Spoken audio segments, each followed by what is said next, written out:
So we will upload the recording after this webinar, which you can again see if you need to, revise few things out of it, right? So let's start. So first of all, digital learning. What really digital learning means? Digital learning is nothing new. It's not really a new concept. This has been happening since about 5 to 10 years now, and a lot of distance learning institutions have adopted this method to deliver the education worldwide, right? So it's basically you use digital medias like laptops, mobile devices, tablets to receive the education, and you can do some self-learning course as well as per your time convenience, right? So just 1 second, let me turn off the notification. I'm receiving a lot of notification on my tool. Just one minute.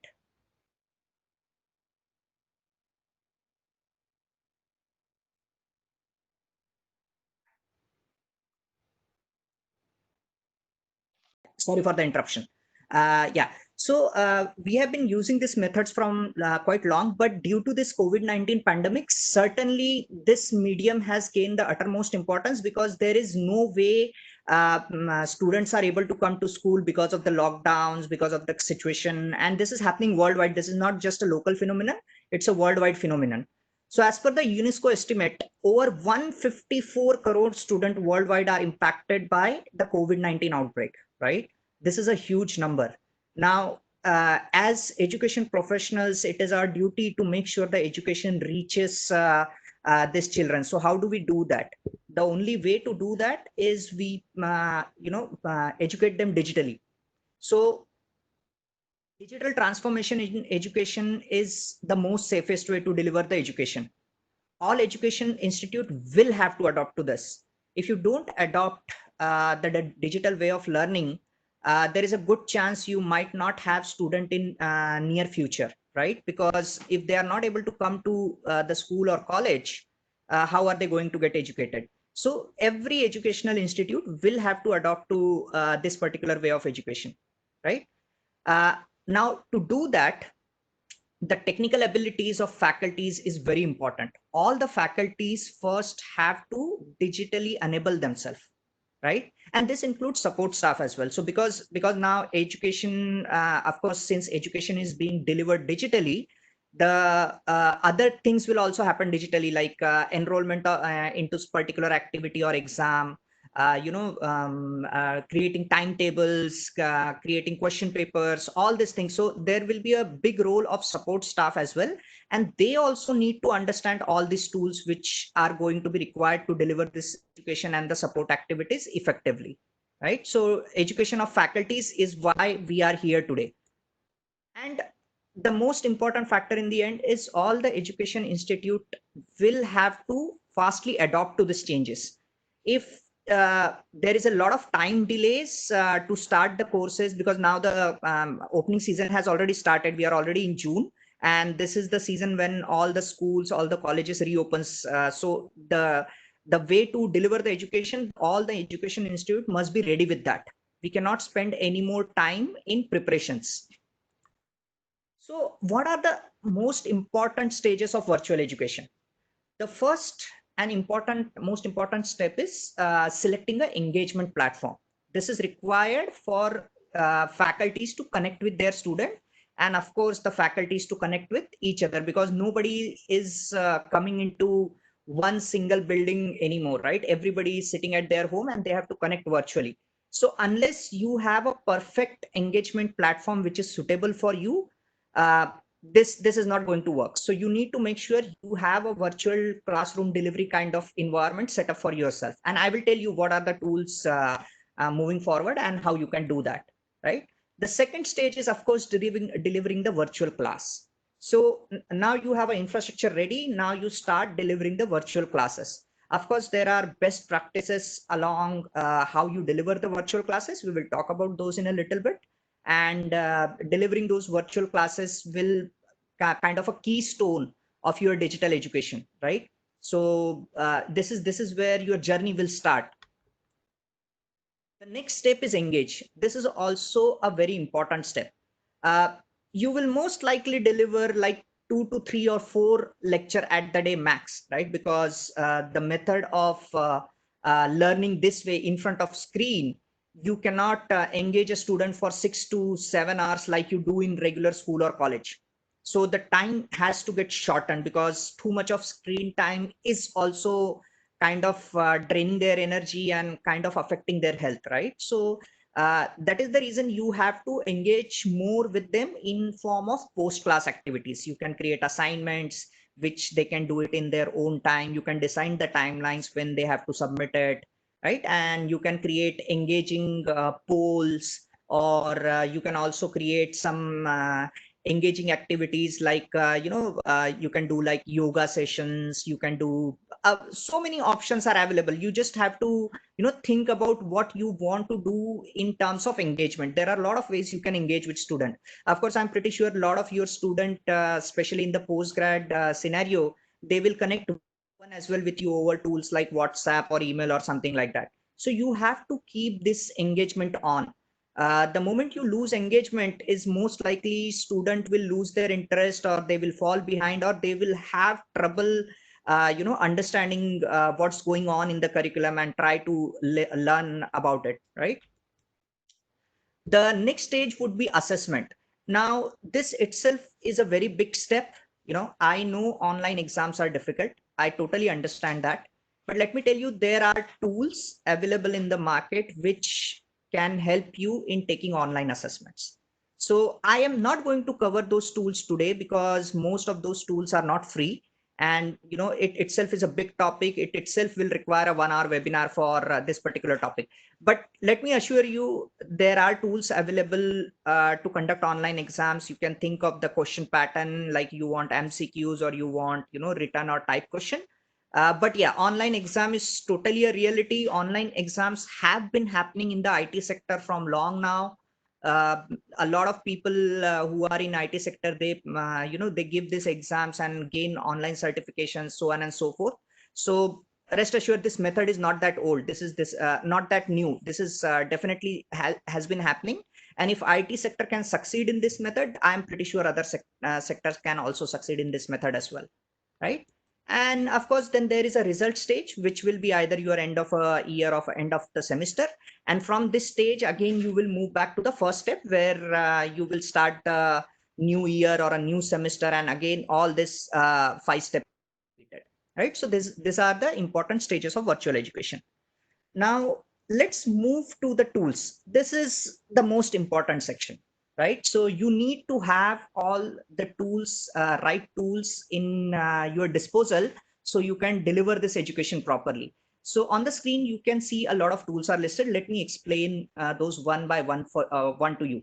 And understand, there are before I start with this list, there are a lot of tools out there in market. Okay, I have selected a few, because telling you all about all the tools available is simply not possible, right? So I've selected which one I liked. I have gone and seen and used each and every one of this tool, and I thought they are worth mentioning, and that's the reason I have selected this. So currently, the platform you are joined, it's called WebEx, and you are watching this webinar over the WebEx infrastructure. So WebEx is my choice of tool to deliver the virtual education. So with WebEx, you can create virtual classrooms. You can have a two-way session where you are delivering your lecture, and student can also engage with you at the same time. Or you can set up a rule that okay, don't ask your question while the session is going on. Ask later on, so on and so forth. Right. So this is a video collaboration tool. You can deliver your virtual classroom using WebEx. And of course, there are alternatives available. I'm pretty sure you might have heard quite about few alternatives to this tool. But again, you have to select what you really need. So you have to try few tools to get your flavor, which one you want, right? Sorry. Then the next tool I want to talk about is Kahoot. Kahoot is also quite famous. They are into a business of delivering a quiz into a gaming format. This is quite interesting. Sometimes you will find this tool is very suitable to you when you want to engage with student and reward them with something, right? So you pre-prepare a questionnaire, right? You create your question in Kahoot. then all of your students join into that particular quiz. It will generate a code which you will give to your student, and it will start a quiz. Now, whoever answers the question first, of course, it will be MCQs. So this tool is entirely based on MCQ kind of question, multiple choice. The fast they answer, the right question, the higher score they get.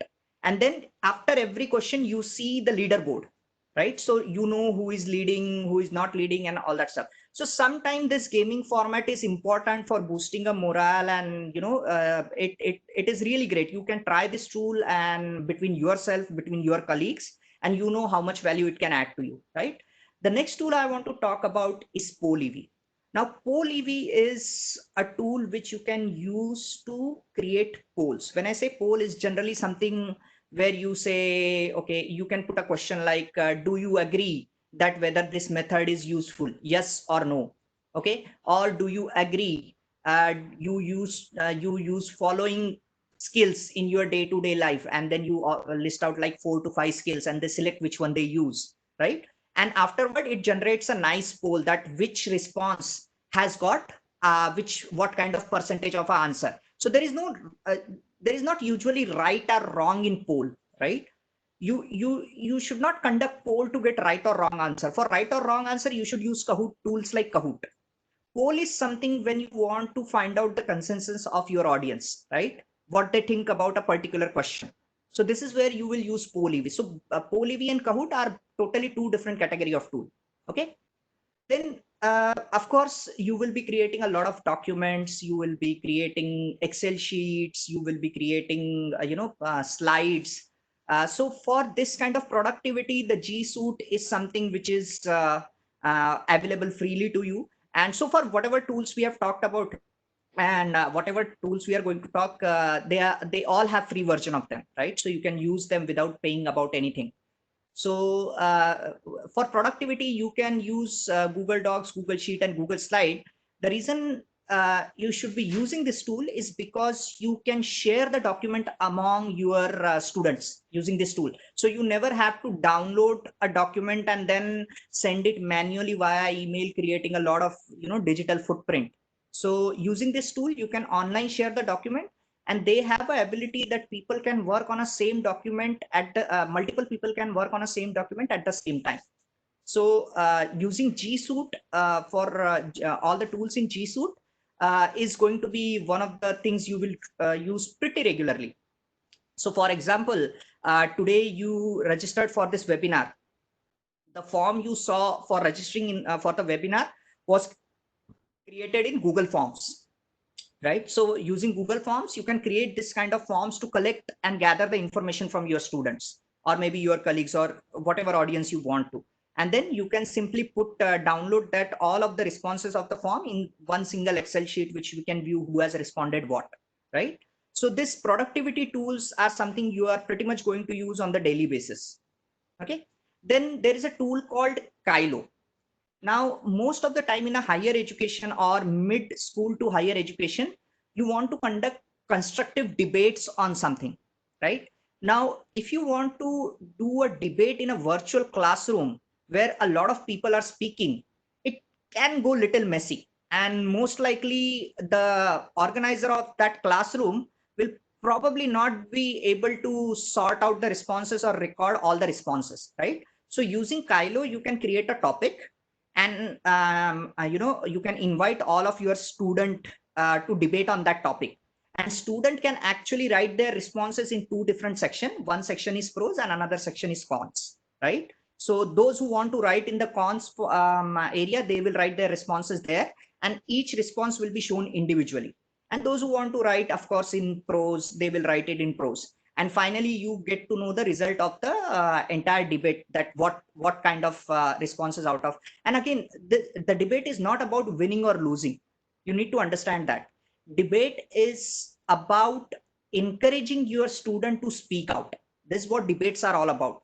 They must be conducted in a constructive format. So you as a moderator, you need to ensure, you need to tell students, see, this is not a platform to fight. Okay, this is a platform to express. So debate has to be conducted constructively. if you see debate is going wrong at some place, the responses are not up to the mark, you can tell the student, okay, we are going to cancel this debate if you don't do it properly. So it will take a little time to understand, but this is a very good tool you can use for conducting this kind of debate, right? Fishbowl is one interesting tool I found, which is kind of a Facebook for teacher and students, right? This is quite interesting. You should check this tool out.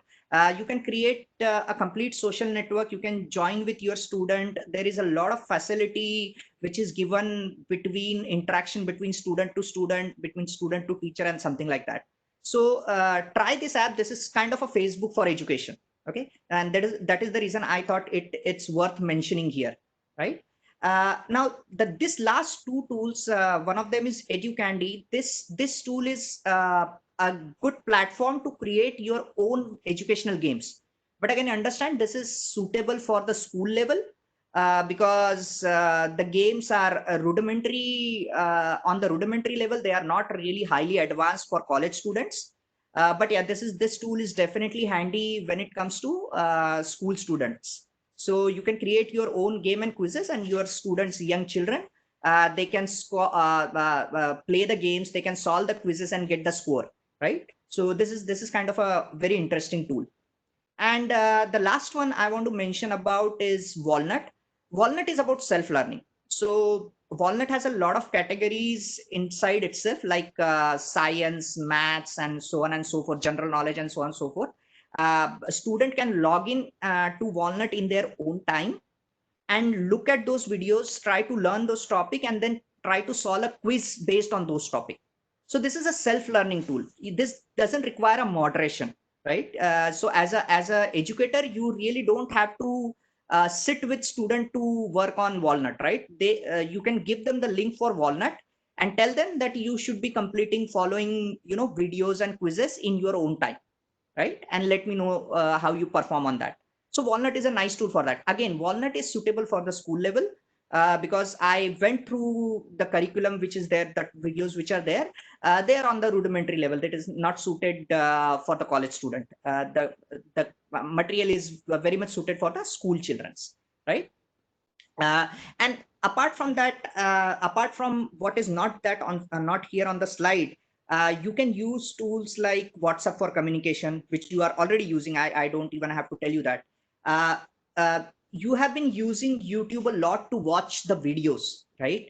But as an educator, you can use YouTube to create your own channel and then upload your recordings of your virtual classroom. If your tool allows you to record the virtual classroom, you should upload your recordings on your own channel and give the link to your students. So you can use YouTube for that as well. YouTube is totally free and it will allow you to upload as many video as you want, right? So you can use tools like YouTube, and there are a lot of other tools which are not mentioned on this slide. If you go on net and you search for, I would recommend searching for a tool using a use case, right? So for example, whatever use case you have, which you need during your digital learning delivery, use that use case, Google it, that what tools are available for this use case. For example, you can search what are the tool available to create polls. You will find one of the answer is PolyV, and you will find couple of others. So go via use case or category for searching for a particular tool. It will be much easier. Searching without use case can get little difficult. You will see a lot of garbage information on Google, and you won't be able to reach the stage you want to reach, right? So just be little aware, the precise the search is, the precise the answer is going to be, right? So now let's move to important tips. Now we have learned about the tools, but now you also have to learn about how effectively you can use these tools, right? And there are a lot of guidelines which you need to follow to deliver this virtual education. So let me give you an example. My wife is actually a school teacher. I've been watching her in past 2-3 months since this pandemic started and her school adopted the digital learning way. And I've seen a lot how much they have improved, because for them also it was new. They also had to learn a lot, and then they did a lot of practice using these tools, and they improved a lot, and now they are effectively delivering their digital education. So there is no magic here, no magic wand here that you just say and it will happen. You will have to practice. So I'm going to give you some important tips which you can use, and then you can see the result itself is, if you follow this guideline, the result itself is amazing, right? So the first and most important thing, and this applies to the receiver and the giver as well. So for faculty and as well as student, you need to have a decent internet connection. A digital way of learning, the most important backbone is internet. A minimum 8 Mbps should be there. Without anything lower to this, you will find there are lags. There is a sound lag, there is a video lag, and a lot of other problems you will start seeing happening, right? So 8 Mbps is something I recommend strongly at the minimum. And anything about 20 Mbps or up to 20 Mbps is highly recommended. So if everybody trust me, if everybody has a 20 Mbps connection in the entire virtual classroom, you will not face a single delay. That's how it is going to be, right? So make sure you have a decent bandwidth available to you, right? The meeting space. So of course, to deliver the virtual classroom, you will be most likely delivering it from your home, okay, and or any place. You have to make sure the space matches certain criteria. First of all, it needs to be silent, right?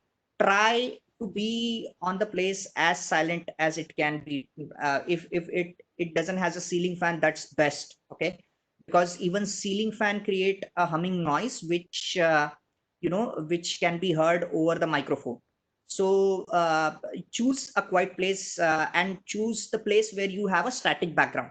So now, right now you're watching me over the video. I have chosen a static background. I'm sitting next to a wall in one of my room in the home. And I made sure that there is nothing else on the background which can distract the students, right? No moving particle or anything which is moving, not even a clock or something like that. It should be static, right? It should not distract children by looking at your video, right? Another important point is you need to use a little good quality of microphone.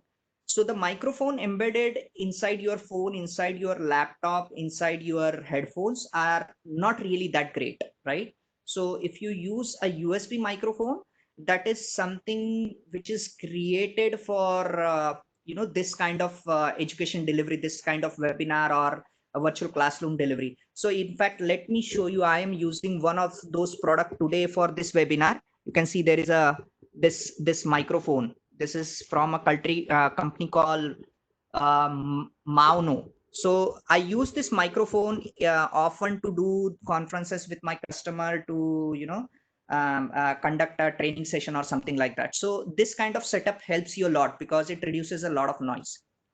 And last, in this category is, try to avoid delivering education using mobile device if you can. I understand not everybody will have the laptop or a computer at their place, but delivering education from mobile becomes a little bit cumbersome because there is a small screen. There is not really much you can do with that screen. So try to see if you can avoid that. If, of course, there is no other way, then that's the last option you should be adopting, right? Assisted help. This is very important. So you should be, if you are a primary presenter, you should be having a assistant presenter with you. So the reason you need this is, first of all, they can manage logistics for you. There will be a lot of logistic management which will happen, that sometime you will have to play a video, sometime you will have to display a document. So your assisting faculty can help you in doing this, because you will be speaking. It will be hard for you to do two things at the same time, right? Also, internet is a technology. So if something happen like a power cut or something, there is a chance you might get disconnected. So a assistant host professor or a faculty can help you during those time. He can keep student engaged while you join back. Okay. There could be 10 different reasons you could kicked out of the conference because of either internet disconnection, power cut, or something, battery running out of your mobile. Something can happen, right? So assistant teacher on the same can control the crowd in your absence. Okay. So they will kind of become a fallback for you. They will become a fallback teacher for you, right? And they can even, if you have, they are from the same faculty stream as you are, they can continue your lecture till the time you come back. So there is no loss of time there as well, practice run. You remember I gave you an example of my wife adopting to as a teacher adopting to this new way of learning. They had to do a lot of practice. They did a lot of demo of their classroom session in the advance between their colleagues, and took the feedback that how did it look like, how can they change things, what needs to be changed, whether this method is right or to adopt any other method, how effective it is, right? So this is a good idea to practice till the time you become proficient in digital education. You don't have to practice lifelong, right? You at one point, you will be confident enough that you know all the tools, you know how to set up the meeting space, and you know how to deliver the lecture in a digital format effectively. But in the beginning, please practice. It is very much essential, right? Practice will make you definitely perfect. Simple content. This is very important. I know we want to deliver as much knowledge we can to our students, right? But if you put a lot of content on the screen at one time, uh, there is most likely student will not be able to grasp all of it. Okay, so keep your content which you are sharing simple. Try to put content in the bullet point. That's the most effective way, right? You can talk about them, you can elaborate each and every point like I'm doing right now with you. I have given a short description of a tip on the screen, and I'm talking about that tip. So that is the reason I don't have to write too much on the PPT. Okay, so adopt this method, right? And since you will, if you find a way to record this lecture, you can student can revise this if they need to. So and another thing is you need to keep your content organized. That is very important. So if you are talking on one topic, don't jump to another topic immediately and come back to the topic which you are teaching again. Try to avoid those kind of steps. If you're talking about a topic, talk about that topic from start to end, and then go to next topic. In between, if some student asks you some question, you can tell them, okay, hold that thought. Okay, hold that thought. I will come back to you. Let me come back to you in the end, or I will answer this query offline by sending you kind of an email or sending you sharing you some kind of talk. So try not to get distracted yourself while delivering, because you will have like 45 minutes to 1 hour to deliver your content, right? And if you have too many interruption, you will not be able to adhere to that timeline. So you need to be aware that you have limited time in your hand, and you have to effectively deliver your content during that time window itself. So make sure you don't have interruption, you have organized content, right? And precise content. So think about it this way: less is new more. So the lesser content you have, more effective your delivery will be, right? And then you can, of course, in the end, you can share more descriptive content over the email for the topic you talked about today, like some news article, like some interesting videos, some interesting websites. All these things you can talk about later on, right? Record the session. I mentioned this earlier as well. If the tool you are using, it allows recording, please go ahead and record, because this will be actually not only good for student, this will be good for you as well. So if you don't get enough time to practice, if you record your own session, you can watch it, you can understand what went wrong or what could be improved yourself, and you can self improve without anybody's help. So if recording is possible, please go ahead and record the session. Security of the virtual classroom is also very important, right? You might have heard that one of the vendor in this virtual video conferencing area had a lot of security issues recently, and a lot of government institute banned using that particular tool. I don't want to name it, you already know about it, right? So make sure that your virtual classroom is password protected, and password is only with sent only to the real students which are supposed to attend that session, right? Keeping your virtual classroom without password is little risky, because if anybody gets hold of the link, he can just bomb into a lecture and disturb you, and try to take your virtual classroom in a bad place, and that will be your image, your reputation on the line. So don't use unprotected classrooms, right? Content sharing. So I talked earlier also about this. It is a very good idea to share the content which you have used during your session with your student. I understand you will be working and spending a lot of time on your PPTs and everything. And if you don't want to share in the PPT format so somebody can change the content, you can always export your PPTs into PDFs, which will not be editable after that, and you can share it with your students, so nobody will be able to edit your content and make them their own, or oppose that content as their own. So you can always kind of put a signature, your signature in the content and convert into PPT, so you can share it later on with your student, right? So content sharing is a very good idea and you should be doing it. That is important for your student as well as your colleagues as well, right? Post-class engagement.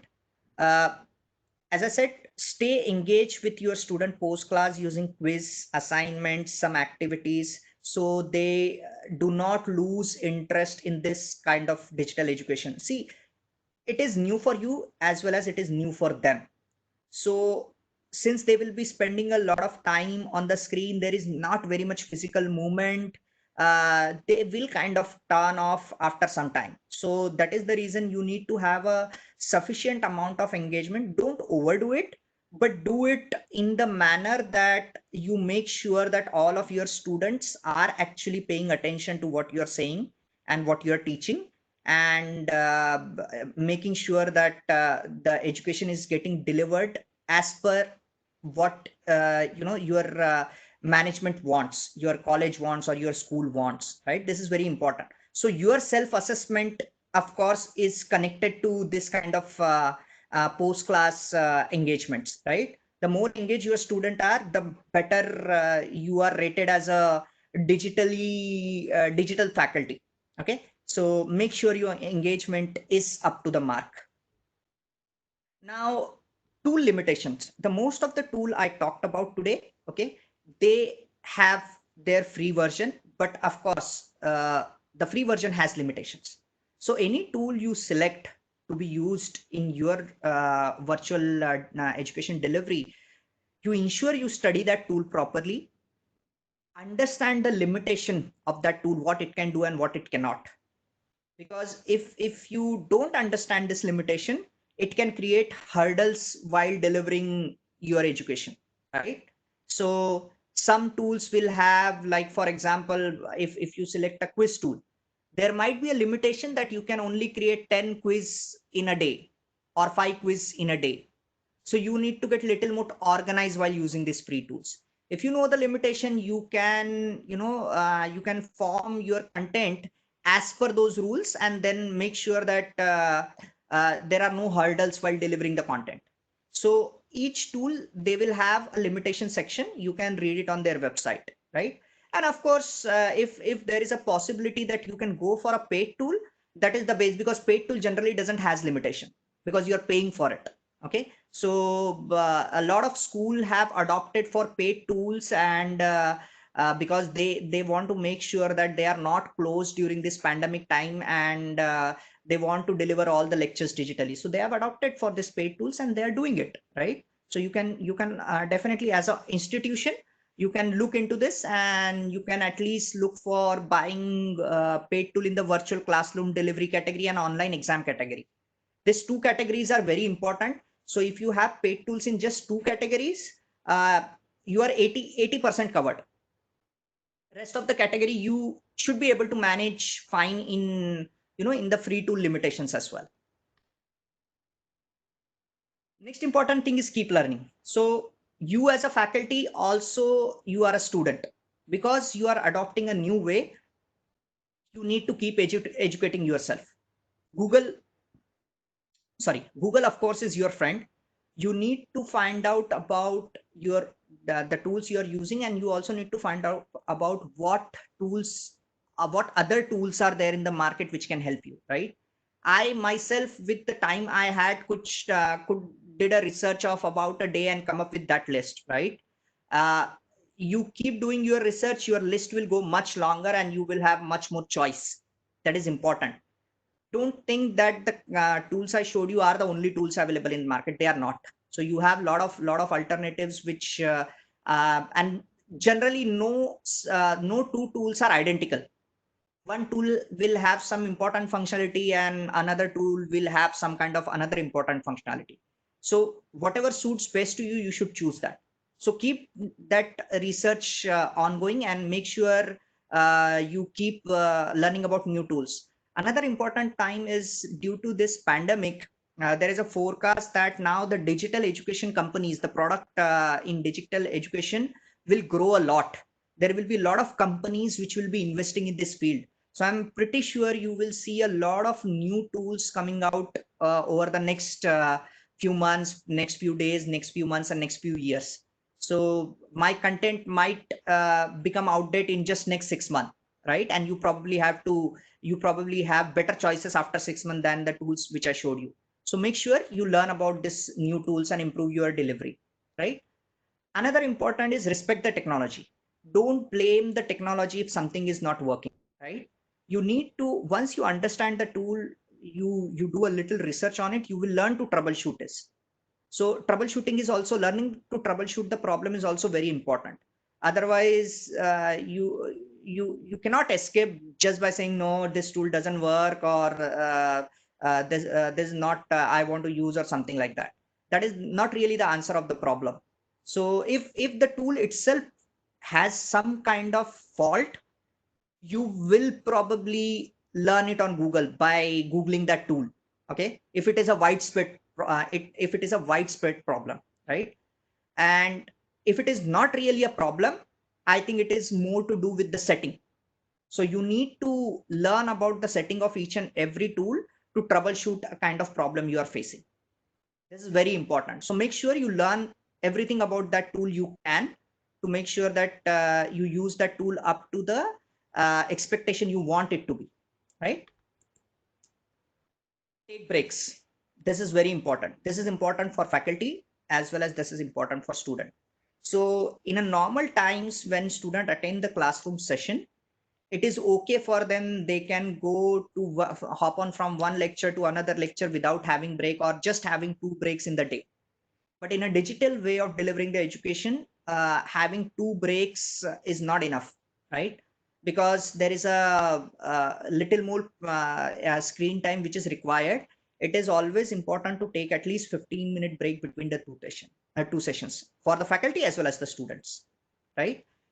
If you do this, you will not feel tired, right? And in the 15-minute break you will be taking, just go ahead and walk around, you know, take a breath of fresh air, go into a balcony or something like that, go into the open air, just recharge yourself. Because most of the time for 45 minutes straight, you will be delivering a session sitting at one place, and your student will be listening to that session from one place, most likely, right? So you have to make sure in the break you recharge yourself and you come back with the same energy into the lecture, into the next lecture, right? And maintaining a digital library is also a good idea. Similar to Google Docs and Sheets we talk about, there are tools like Google Drive and OneDrive which let you store the files, right? So you can create a digital library for your own classroom session. Like you can have a digital library of science. You can have a digital library of sub-digital library inside science, like chemistry, physics, biology or something like that. Once you have this digital library in place, it is easier for your student to refer to this content during before the assessment, right? Because most of the time having books is not going to be enough. So if you have a digital library of the content you used over the past 6 months or past 3 months during the semester, it will make your make it for your student to easier to give the assessment. Another benefit is this semester is going to be repeated next year. So either you will be the one who will be delivering that again next year, or one of your colleague. So if you have a digital library in place, it can be reused. You don't have to reinvent the wheel every year. So make sure whatever digital content you create should be stored in a digital library in an organized way. So it is easy to find under folders. There should be subfolder, proper section, year, subject, each and everything. And make sure your content which you are uploading has a date attached to it. I usually have a practice to upload the important file with the date inside the name of the file itself. So I remember on which date I uploaded or created this content. So I know when to revise that content. Okay, it has been 6 months. I had uploaded this content.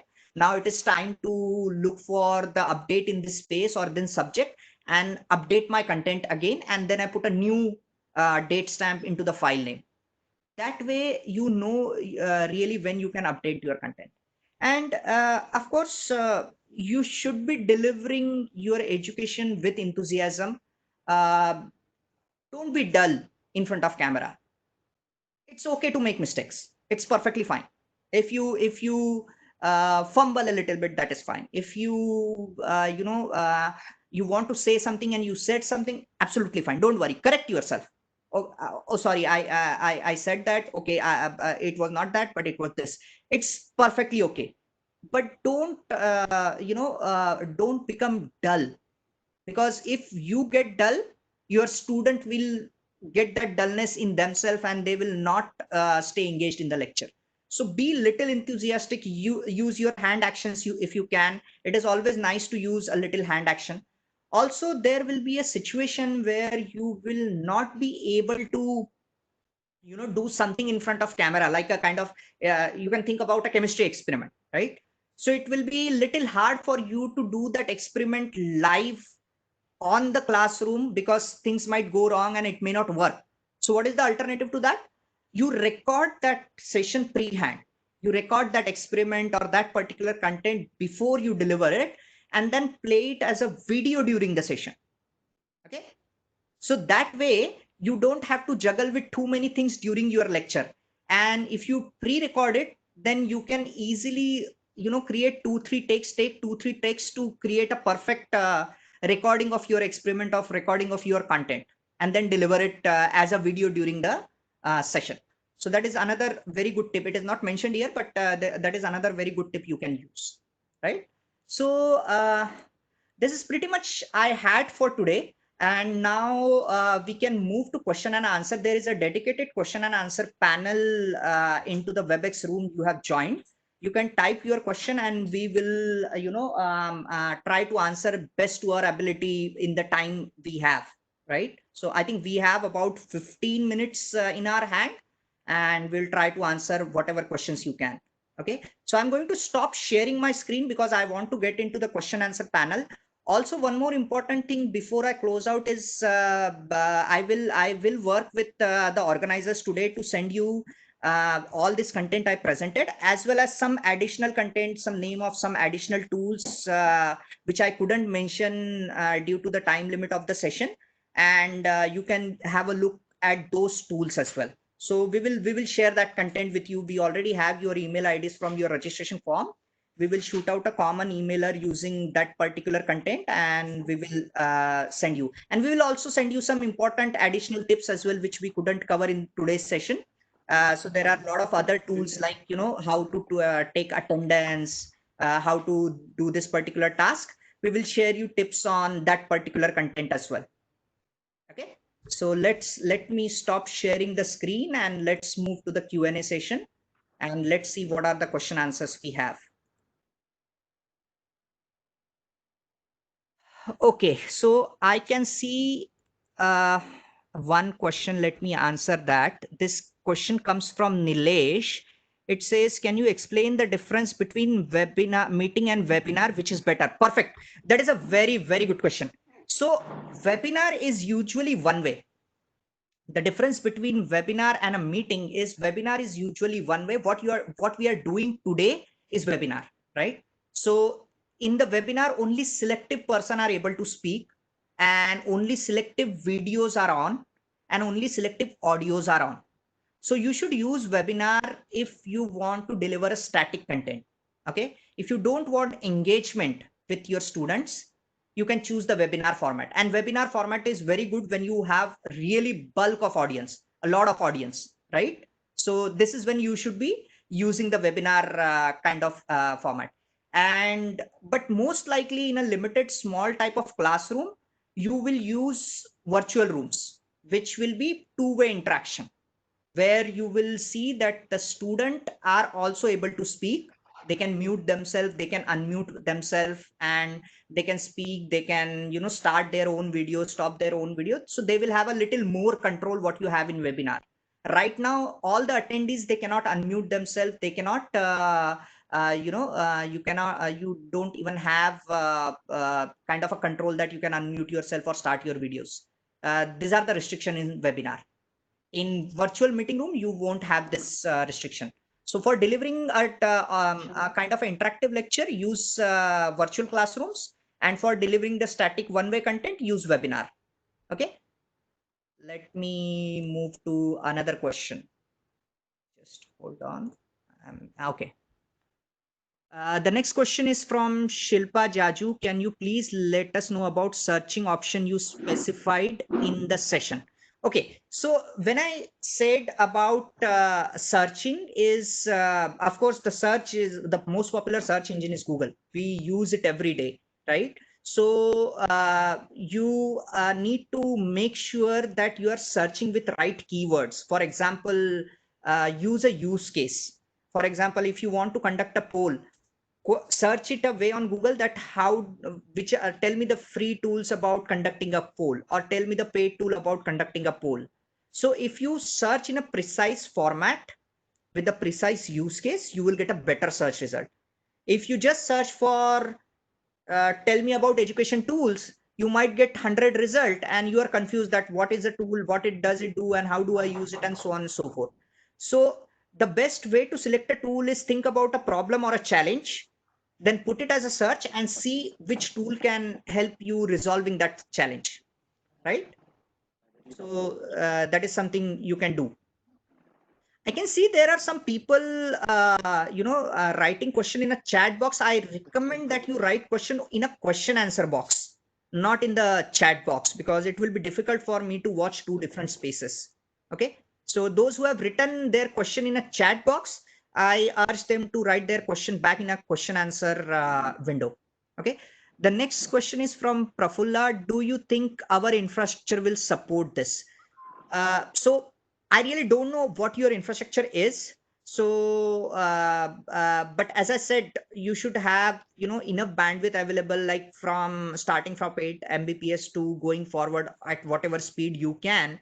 And if you have a tech consultant available to your institution, you should take a consultancy on how do you, set up a proper infrastructure, what kind of components you will need, what kind of network you will need, what kind of internet speed you will need.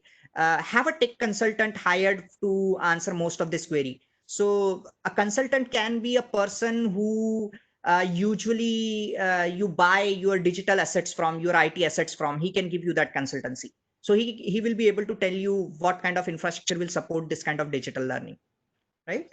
Can we share more than one remote screen? uh, well, yes and no. Okay, ideally you have to understand that a student has a limited space available to him, and if you share more than one screen, he will be confused. The better idea is you share one screen. Once that work is done, you stop that screen sharing and start another sharing.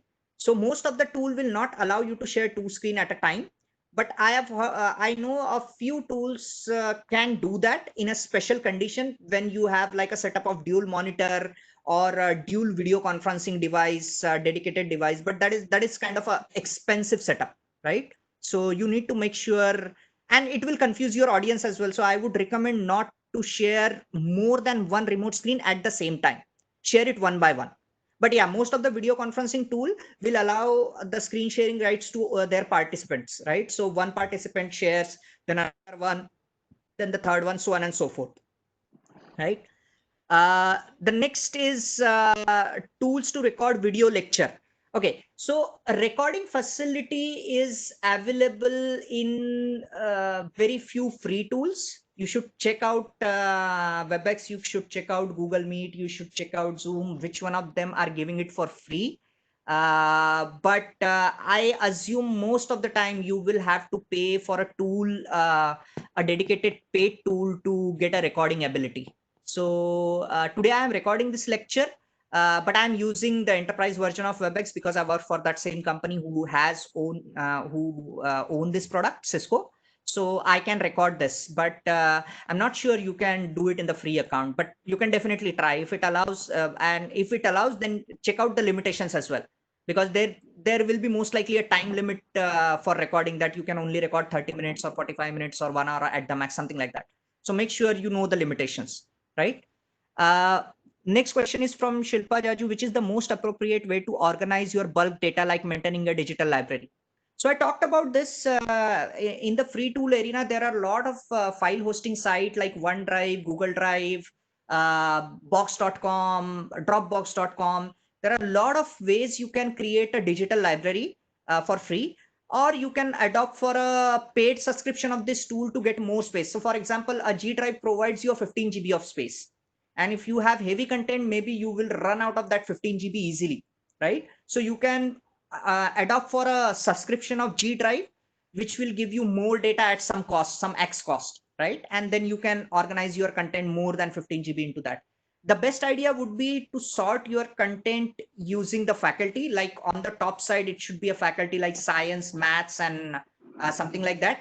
And in that folder, you should be having subfolders like what is the year of this content. Means year means whether it's a FY or SY, academic year kind of content. And then inside that, you should be having the titles of that particular subject, and then you should put your PPT in that. This is probably one of the best way to organize the digital library, right? What should be the technical abilities for learner? For a learner, he should be able to know a little about computer and mobile devices, which usually all the students do in today's age. They are already very much digital tech savvy, right? And they should have access to internet. Of course, they should know how to use this tool. So if somebody sends them a WebEx invite, they should know how to join the WebEx link. So there is not really they need to learn from the technical perspective. But yeah, eventually they will face trouble a little bit. They will reach out to you in the beginning, and you can help them. Once you teach them, I think there is no need to teach them again. They will know how to use all these tools with one simple education. Right.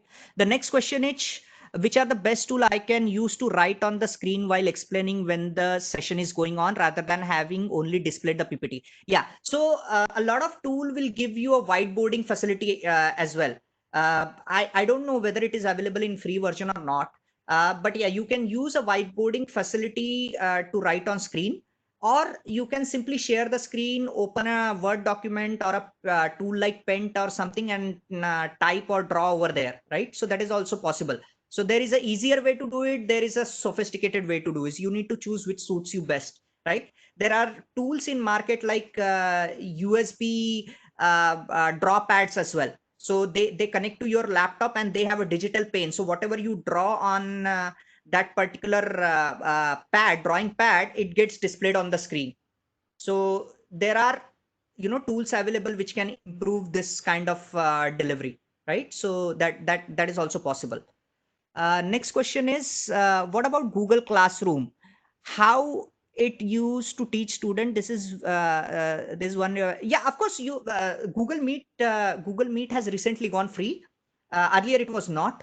Now you can use Google Meet. Of course, the free version has some limitation, but yeah, it is a good tool to use, and you can use that tool for digital learning as well.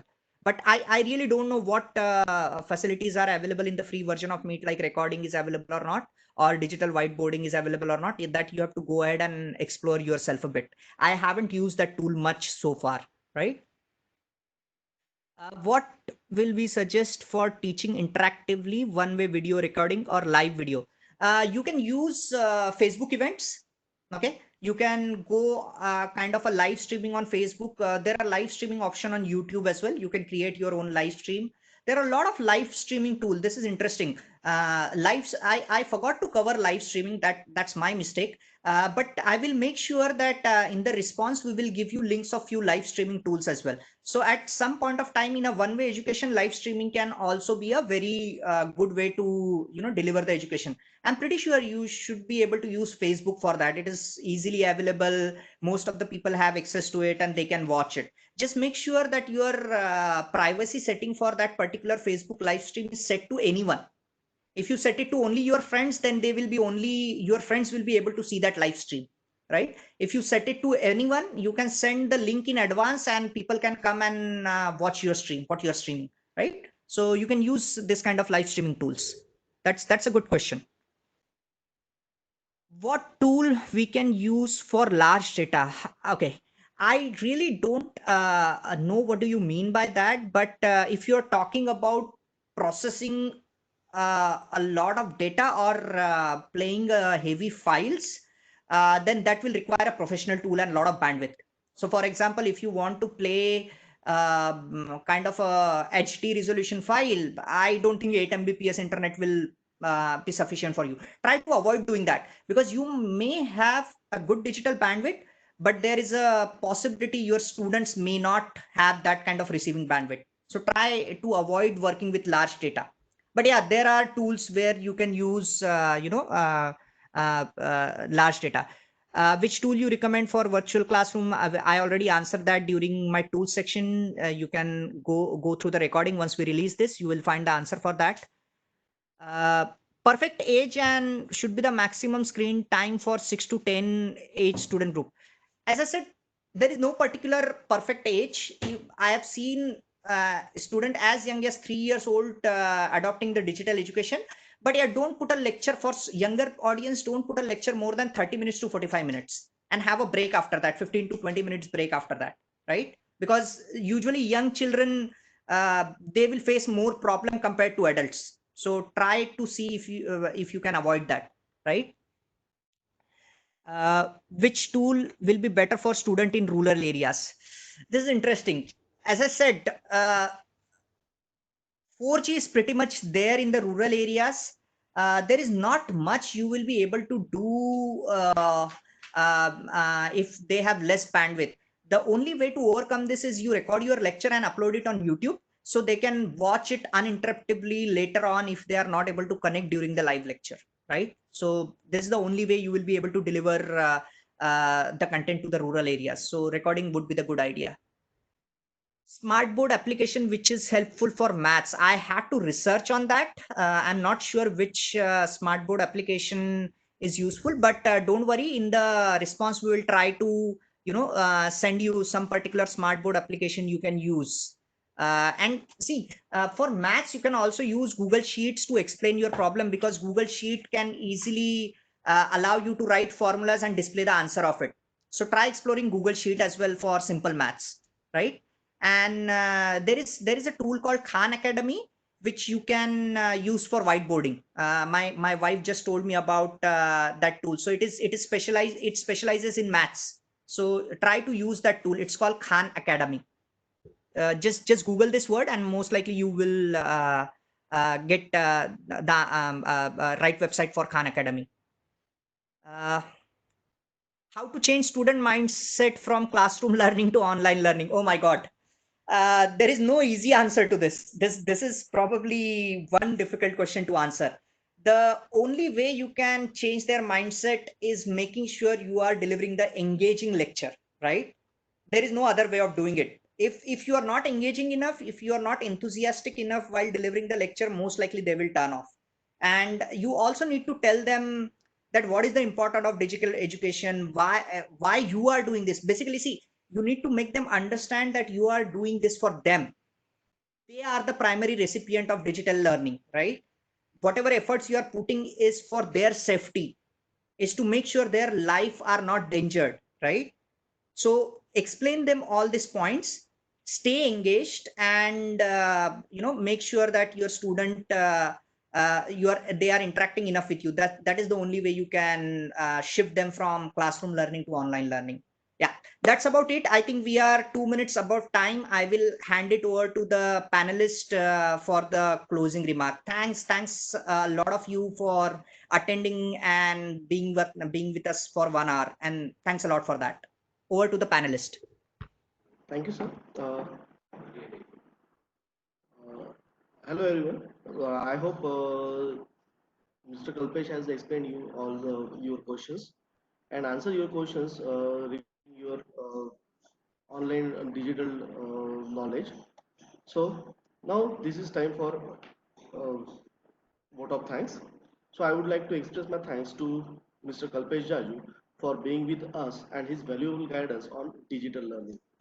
Next, I would like to express my thanks to Mr. Prakash Jaju, President Harikishan Jaju Education Sanstha, and Mr. Ashish Jaju, Secretary Harikishan Jaju Education Sanstha, for inspiring us and providing such platforms for our development.